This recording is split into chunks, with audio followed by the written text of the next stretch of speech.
আল্লাহর হাবিব রহমাতুল্লিল আলামিন জানায়া দিলেন, হে ফাতেমা শোনো, হে আমার মেয়ে শোনো, মহান আল্লাহর পক্ষ থেকে শুনে আসলাম, জান্নাতি নারীদের সর্দারিনী হইবা তুমি ফাতেমা।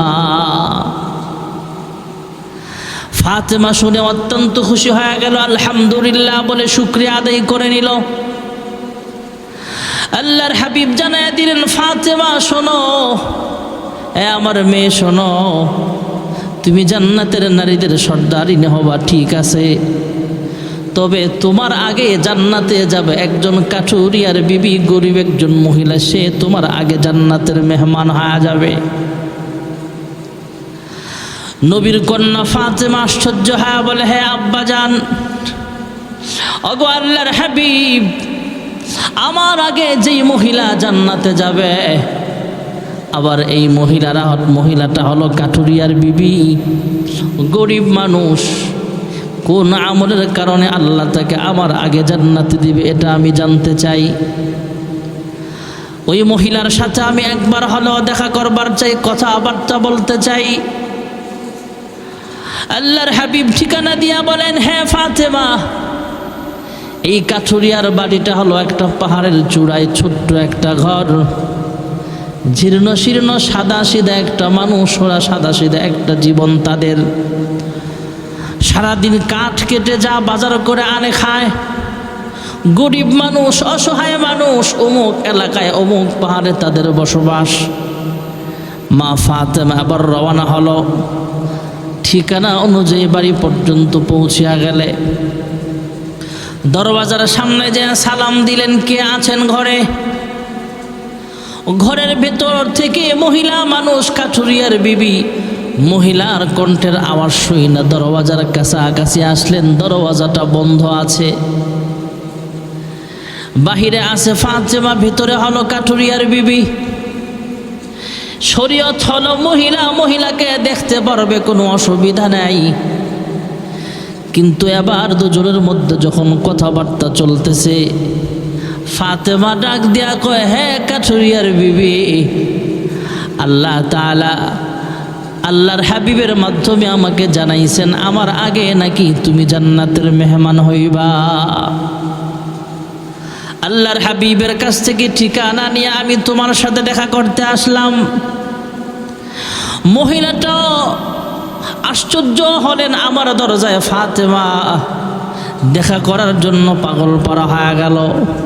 ডাক দিয়া কয়, হে খাতুনে জান্নাত ফাতেমা, সাইয়্যিদাতুন নিসাই আহলিল জান্নাহ ফাতেমা, আমি তোমার সাথে দেখা করার জন্য বিকুল হয়ে আছি, অধীর আগ্রহে অপেক্ষায় ছিলাম, কখন জানি তোমার সাথে আমার দেখা হবে।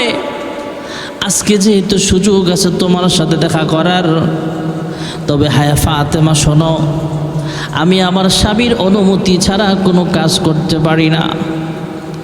হ্যাঁ ফাতেমা, আমি তোমার সাথে এই মুহূর্তে দেখা করতে পারবো না, দেখা করতে হলে আগামীকাল দেখা করা লাগবে। আগামীকাল আবার আইসেন, আমি আপনার সাথে দেখা করতে পারবো। কয় কেন? কয় আমার স্বামীর অনুমতি ছাড়া আমি আপনার সাথে দেখা করতে পারি না, আমার স্বামীর অনুমতি ছাড়া আমি কোনো কাজ করি না। সারাদিন কি কি কাজ করব, কার সাথে দেখা করব, সব অনুমতি আমার স্বামীর কাছ থেকে সকালবেলা নিয়ে নেই।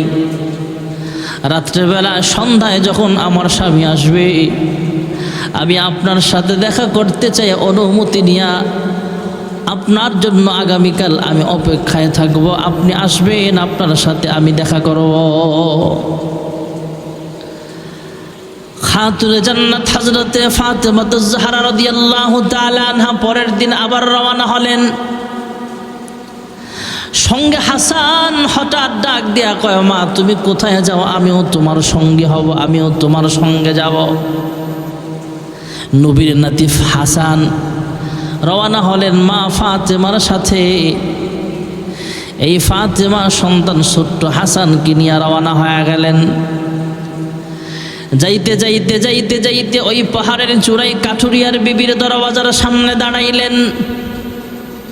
ডাক দিলেন, হ্যাঁ কাঠুরিয়ার বিবি, আমি ফাতেমা আসছিলাম তোমার সাথে দেখা করার জন্যে। আবার ভিতর থেকে আবার দরওয়াজার সামনে যখন মহিলা আসে, হঠাৎ ছোট্ট বাচ্চার কণ্ঠ শোনা যায়। মহিলা দরওয়াজার আড়াল থেকে বলে, দরওয়াজা খোলে না। দরওয়াজার আড়াল থেকে বলে, হ্যাঁ ফাতেমা, আমি একটা ছোট্ট ছেলের আওয়াজ পাইলাম। সে কে? কয়, এটা হলো আমার সন্তান হাসান, আমার সঙ্গে নিয়ে আসছি তোমার সাথে দেখা করার জন্যে।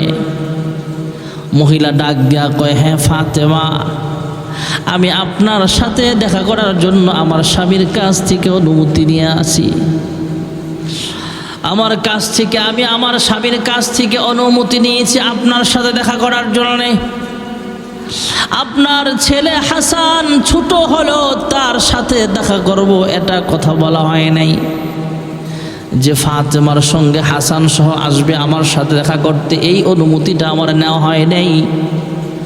অতএব আজকে আপনার সাথে দেখা হবে না, আগামীকাল আবার আসবেন, আমি হাসানের পক্ষ থেকে অনুমতি নিয়ে রাখবো। পরের দিন ফাতেমা যখন আবার রওনা হলেন, পরের দিন হোসাইন ডাক দেয়া, মা তুমি কোথায় যাও? আমিও তোমার সঙ্গে যাব। রওনা হলেন পাহাড়ের চূড়ায়।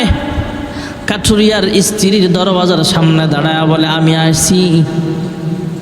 এই কথা বলার পরে মহিলা দরওয়াজা খুলবে বাপ দরওয়াজার আড়াল থেকে আওয়াজ পাইলেন, ছোট্ট একটা বাচ্চার আওয়াজ শোনা যায়। জিজ্ঞেস করলেন, এই ছেলেটা আবার কে? সন্তানটাকে? কয়, এটা আমার সন্তান হোসাইন। মহিলা ডাক দেয়া কয়, হ্যাঁ ফাতেমা, আমি হাসান সহ আপনার সাথে দেখা করার অনুমতি নিয়েছি আমার স্বামীর কাছ থেকে। হোসাইন আসলে হোসাইন সহ আপনার সাথে দেখা হবে, এই অনুমতিটা আমার স্বামীর কাছ থেকে নেই। অতএব আজকেও আপনার সাথে আমার দেখা করা সম্ভব হবে না। ফাতেমা চলে গেলেন আর বললেন, আগামীকাল আমি একা আসব। চতুর্থ দিন ফাতেমা একা গেলেন, হাসানকেও সাথে নাই, হোসাইনকেও সাথে নাই। দরওয়াজার সামনে দাঁড়ায় কয়, হ্যাঁ কাঠুরিয়ার বিবি রে, আমি আইছিলাম আপনার সাথে দেখা করার জন্যে। মহিলা ওয়েলকাম, স্বাগতম জানাইলেন, সালাম বিনিময় করলেন, দরওয়াজা খুলে নিলেন। দেখা মহিলা চোখের পানি ফেলে কান্দে আর কয়, আমি অনেক দিন পর্যন্ত ভাবছিলাম আপনার সাথে আমার কখন জানি দেখা হবে। আপনি নবীর কন্যা, আপনার সাথে দেখা করা আমার অনেক আবেগ ছিল, ইচ্ছে ছিল। আল্লাহ তাআলা আমার ইচ্ছাটা কবুল করেছেন, এই জন্য মালিকের দরবারে শুকরিয়া জানাই, আলহামদুলিল্লাহ। ফাতেমা ডাক দেয়া কয়, হ্যাঁ কাঠুরিয়ার বিবি, তুমি একজন গরিব মানুষ, কাঠুরিয়ার স্ত্রী হওয়ার পরও ফাতেমার আগে তুমি কেমনে জান্নাতে যাইবা? কোন আমলটা তোমার, এমন কি আমল আছে তোমার পার্সোনাল, আমাকে বলো। মহিলা ডাক দিয়া কয়, হ্যাঁ ফাতেমা শোনো, আমার পার্সোনাল কোনো আমল নাই, তবে আমার স্বামীর অনুমতি ছাড়া আমি কোনো কাজ করি না। আমি যে তোমার সাথে দেখা করব, এটাও আমার স্বামীর কাছ থেকে অনুমতি নিয়েছি। কে আসবে, কার সাথে আমার আজকে দেখা হবে, এটা আমার স্বামীর কাছ থেকে আমার অনুমতি নেই। আমি আমার স্বামীর কথা ছাড়া আমি একটা কদম বাইরে ফালাই না। আমি গরিব হতে পারি, কিন্তু আমার স্বামীকে আমি বলে দিয়েছি, হ্যাঁ স্বামী আমার, আমি আপনার অবাধ্য হব না, কারণ স্বামীর পায়ের নিচে স্ত্রীর জান্নাত আল্লাহ তাআলা লিখে রেখেছেন। ফাতেমা ডাক দিয়া কয়, হ্যাঁ কাঠুরিয়ার বিবি রে, স্বামীর বাধ্য স্ত্রী হওয়ার কারণে আল্লাহ তাআলা তোমাকে আমার আগে জান্নাতে নিয়ে যাবেন। আর কি আমল আছে বলো? ওই যে তোমার রুমের কোণার মধ্যে রশি দেখা যায়, আবার একটা লাঠিও দেখা যায়, আবার একটা চাকুও দেখা যায়, কি হয়েছে এগুলো দিয়া তুমি কি করো?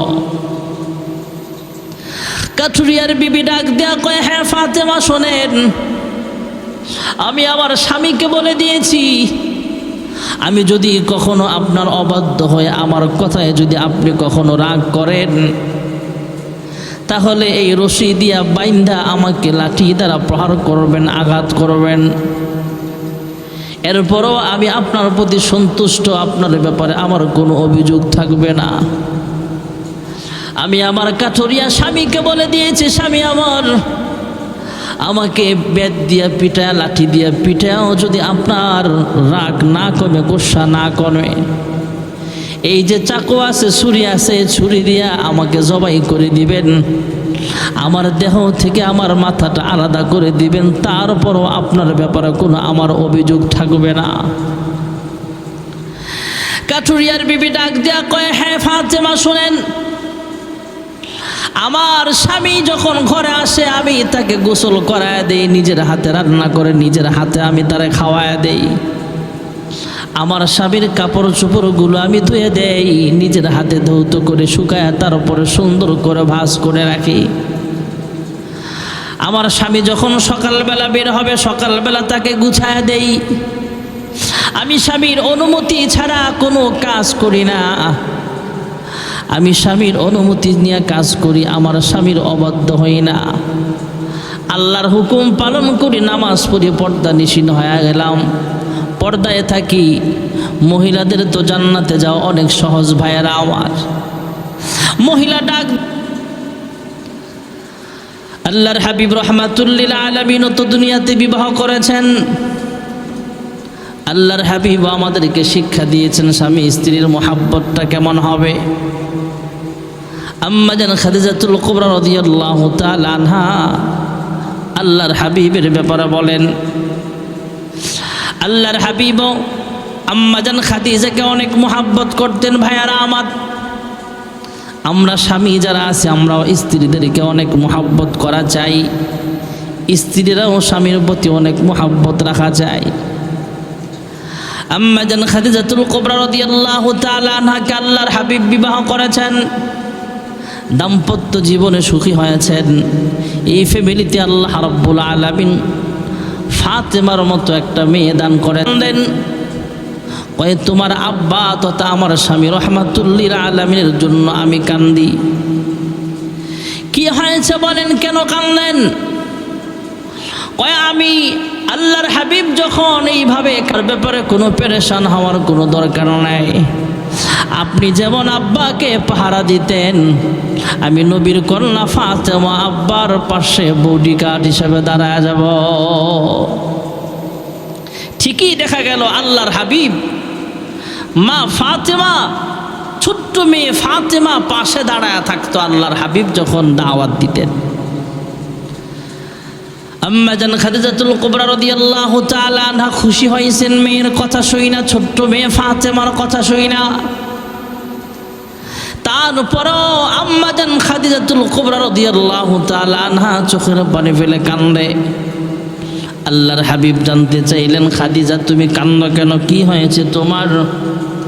আম্মা জান খাদিজাতুল কুবরা রাদিয়াল্লাহু আনহা ডাক দিয়া কয়, ইয়া রাসূলুল্লাহ, ইয়া হাবিবাল্লাহ, আমি যদি দুনিয়া থেকে বিদায় হয়ে যায়, আমার কয়েকটা ওসিয়ত, কয়েকটা আবদার আপনার রাখতে হবে, দরখাস্ত আছে আপনার প্রতি। কয় কি বলো? মা খাদিজা ডাক দিয়া কয়, ইয়া রাসূলুল্লাহ, ইয়া হাবিবাল্লাহ, ওগো আল্লাহর হাবিব, আমি মুসলমান হলাম, মুসলমান হওয়ার পরে সব সম্পদ আপনার নামে, আল্লাহর নামে ওয়াকফ করে দিলাম। আল্লাহ এবং তার রাসূলের নামে সব সম্পদ আমি ওয়াকফ করে দিলাম। ওগো আল্লাহর হাবিব, আপনার কাছে আমার দরখাস্ত হলো, আমি দুনিয়া থেকে বিদায় হয়ে গেলে আমার জানাজার নামাজের ইমামতিটা আপনি নিজে করবেন। কবরে দাফন করার সময় আমার কাফনের কাপড়ের সাথে পেঁচায়া আপনার একটা জামা মুবারক, জুব্বা মুবারক আপনি পেঁচায়া কবরে আমাকে দাফন করবেন। এরপরে কবর দাফন করার পরে সবাই চলে আসলেও আপনি কিন্তু চলে আসবেন না। ওগো আমার প্রাণের স্বামী গো, ইয়া রাসূলুল্লাহ, ইয়া হাবিবাল্লাহ, দাফন করার পর সবাই চলে আসলো, আপনি একটু কবরস্থানের পাশে দাঁড়ায় থাকবেন। এর কারণ হলো আসমানের ফেরেশতারা যখন আমার কবরে আসবে 3 প্রশ্ন করার জন্য। মার রাব্বুকা ওয়া মা দীনুকা ওয়া মান হাযার রাজুলু আল্লাযী বুইসা ফীকুম, কবরে যখন প্রশ্ন করার জন্য ফেরেশতারা আসবে, আমি খাদিজা যদি প্রশ্নের জবাব দিতে আটকায়া যাই, আমার পক্ষ হয়ে আপনি আমার প্রশ্নের জবাবগুলো আপনি একটু দিয়ে দিবেন। ওগো আমার স্বামী গো, এই আবদার রাখতে হবে আপনার। ফেরেশতাদের প্রশ্নের জবাব দিতে যায় যদি আমি আটকায়া যাই, তাহলে আমার পক্ষ থেকে ফেরেশতাদের প্রশ্নের জবাবগুলো আপনি দিয়ে দিবেন। আল্লাহর হাবিব রাহমাতুল লিল আলামিন ভারাক্রান্ত হৃদয়ে এই কথাগুলো শ্রবণ করলেন, ওয়াদা দিলেন, ঠিক আছে। আম্মা জান খাদিজাতুল কুবরা রাদিয়াল্লাহু তাআলা আনহা দুনিয়া থেকে বিদায় হয়ে গেলেন। নিজে জানাজার ইমামতি কইরা আল্লাহর হাবিব আম্মা জান খাদিজাকে দাফন করার সময় নিজের ব্যবহৃত একটা জামা মোবারক পেঁচায় তার উপর ওনাকে দাফন করলেন। কবরে দাফন করার পরে সবাই চলে আসলেও আল্লাহর হাবিব কবরস্থানের পাশে জান্নাতুল মুআল্লার পাশে দাঁড়িয়ে আছেন। মহান আল্লাহ রাব্বুল আলামিন জিবরাইলকে পাঠায় বলেন, ইয়া রাসূলুল্লাহ, ইয়া হাবিবাল্লাহ, ওগো আল্লাহর হাবিব, আপনি কোন কারণে এখানে দাঁড়িয়ে আছেন আল্লাহ তাআলা ভালো করে জানেন আপনার অন্তরের খবর। আপনার স্ত্রী সহধর্মিনী দুনিয়া থেকে বিদায় হয়ে গেছে, আপনার মনটা তো এমনি ভীষণ খারাপ, তারপরও আপনি এইভাবে কবরস্থান পাশে দাঁড়িয়ে আছেন। দাঁড়ায় থাকা লাগবে না, আপনি আপনার বাড়িতে চলে যান, আপনি যে রেস্টে থাকেন, আরাম করেন। আপনার মনটা এমনি খারাপ, যান যান, আপনি চলিয়া যান। আল্লাহর পক্ষ থেকে জানায়া দিতে চাই, খাদিজা যদি ফেরেশতাদের প্রশ্নের জবাব দিতে কখনো আটকায়া যায়, এই প্রশ্নের জবাবটা আল্লাহর পক্ষ থেকে দিয়ে দেওয়া হবে। আল্লাহর হাবিব তার স্ত্রী তথা সহধর্মিনী আম্মাজান খাদিজাতুল কুবরাকে অনেক ভালোবাসতেন। দাম্পত্য জীবনে আরও যারা বিবি ছিল সবাইকেও মহাব্বত করতেন। আম্মাজান খাদিজার জীবদ্দশায় আল্লাহর হাবিব আর বিবাহ করেন নাই। এরপরে তো আপনারা ঘটনা জানেন, ধারাবাহিকভাবে আল্লাহর হাবিব রাহমাতুল লিল আলামিন আরও বিবাহ করেছেন। আল্লাহ জিবরাইলের মাধ্যমে প্রস্তাব দিয়েছেন, আবু বকরের কথা অনুযায়ী আম্মাজান আয়েশার সাথে বিবাহ বন্ধনে আল্লাহর হাবিব আবদ্ধ হয়েছেন। পৃথিবীতে সবচেয়ে দামি সম্পর্ক এটা। আর যদি বলেন হক, বান্দার হকের মধ্যে সবচেয়ে দামি হক কোনটা, ওটা হলো পিতামাতার হক। আর মানুষের সম্পর্কের ভিতরে সবচেয়ে দামি সম্পর্ক যেটা জান্নাতে ছিল, জান্নাত থেকে শুরু হয়েছে, স্বামী স্ত্রীর সম্পর্ক। কাছুরিয়ার স্ত্রী ফাতেমার আগে জান্নাতে যাবে কেন? স্বামীর বাধ্য স্ত্রী হওয়ার কারণে। আল্লাহ তাআলা আমাদের সমাজেও যে বিবিরা আছে, আমাদের স্ত্রীরা আছে, আল্লাহ তাআলা যেন এদেরকেও স্বামীর বাধ্য স্ত্রী হওয়ার এবং দাম্পত্য জীবনে সুখময় জীবন গড়ার তৌফিক আমাদেরকে আল্লাহ তাআলা দান করেন। আমিন।